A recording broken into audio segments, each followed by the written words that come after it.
Assalamualaikum warahmatullahi wabarakatuh.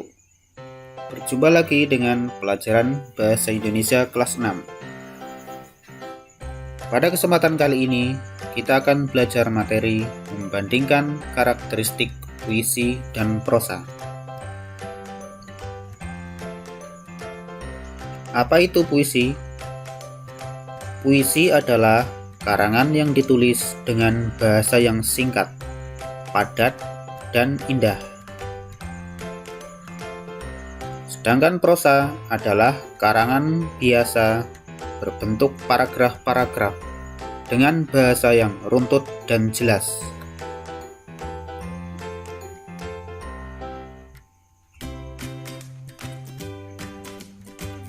Dalam puisi, kamu akan menemukan diksi.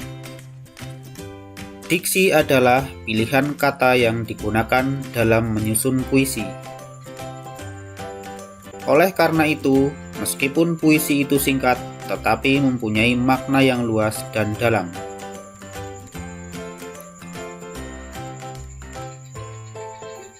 Karangan selain puisi yaitu prosa. Menurut isinya, prosa terdiri atas prosa fiksi dan non-fiksi. Biasanya, prosa fiksi berupa cerita rekaan atau khayalan dari pengarang. Isi cerita pada prosa fiksi tidak sepenuhnya berdasarkan pada fakta. Sementara itu, prosa non-fiksi adalah karangan yang tidak berdasarkan khayalan pengarang, tetapi berisi informasi faktual. Misalnya, dalam bentuk artikel, tajuk rencana,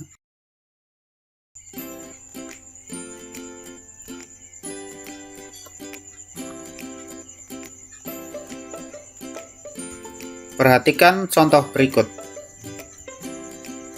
Teks 1. Berikut adalah contoh puisi yang berjudul Alamku. Perhatikan, di sini bentuknya berupa bait-bait, di mana satu bait terdiri atas 4 baris,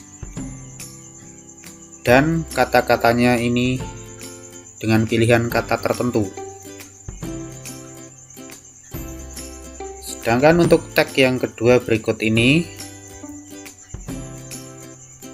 adalah contoh prosa yang berjudul Namaku Bumi. Bisa dilihat di sini bahwa prosa ini bentuknya beda dengan puisi, di mana puisi berbentuk bait, sedangkan prosa ini berbentuk paragraf-paragraf.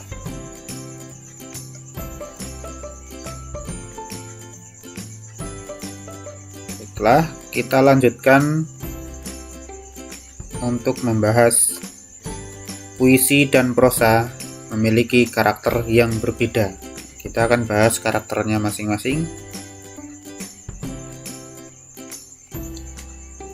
Berikut adalah karakteristik puisi. 1. Bersifat bebas, baik bentuk atau tipografi maupun isinya, yaitu bait, larik, dan rima. Yang kedua, bersifat imajinatif atau khayalan pengarang. Dan yang ketiga, ambiguitas atau memberikan banyak penafsiran dan menggunakan diksi atau pilihan kata tertentu.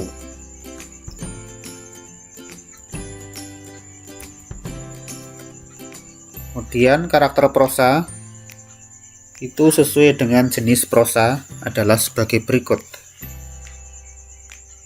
Seperti kita ketahui, prosa itu ada prosa fiksi dan non-fiksi. Berikut adalah karakteristik prosa fiksi. Yang pertama, dongeng. Itu bercerita tentang khayalan-khayalan masyarakat pada zaman dahulu.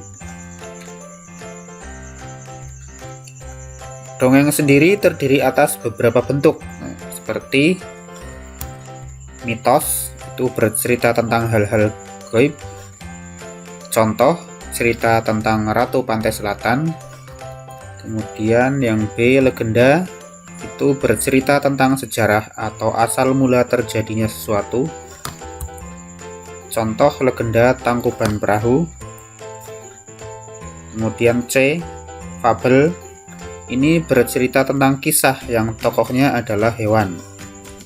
Contoh, si kancil dan buaya. Kita lanjutkan ke yang D, yaitu sage. Ini bercerita tentang kisah pahlawan, keberanian, atau kisah kesaktian. Contoh, kisah calon arang. Dan yang E atau terakhir adalah jenaka,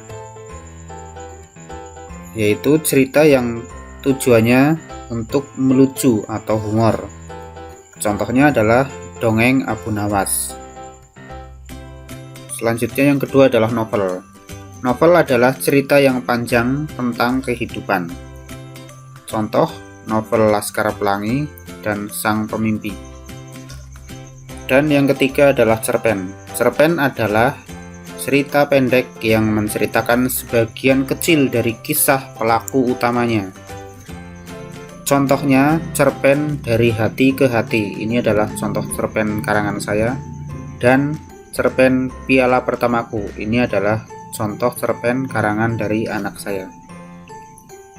Berikutnya adalah karakteristik prosa non-fiksi.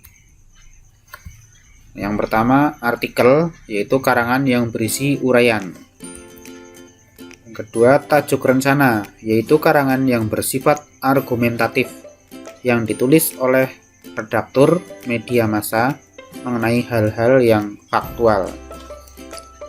Dan yang ketiga yaitu riwayat. Ini bercerita tentang kisah hidup orang atau biasanya tokoh terkenal atau yang menginspirasi. Ada dua jenis riwayat, yaitu yang A, biografi, itu ditulis oleh orang lain, jadi bukan ditulis oleh pelaku yang dalam novel itu ya, dalam biografi itu. Yang B adalah autobiografi, ini ditulis sendiri oleh tokoh tersebut. Demikian yang dapat saya sampaikan, mudah-mudahan bermanfaat. Wassalamualaikum warahmatullahi wabarakatuh.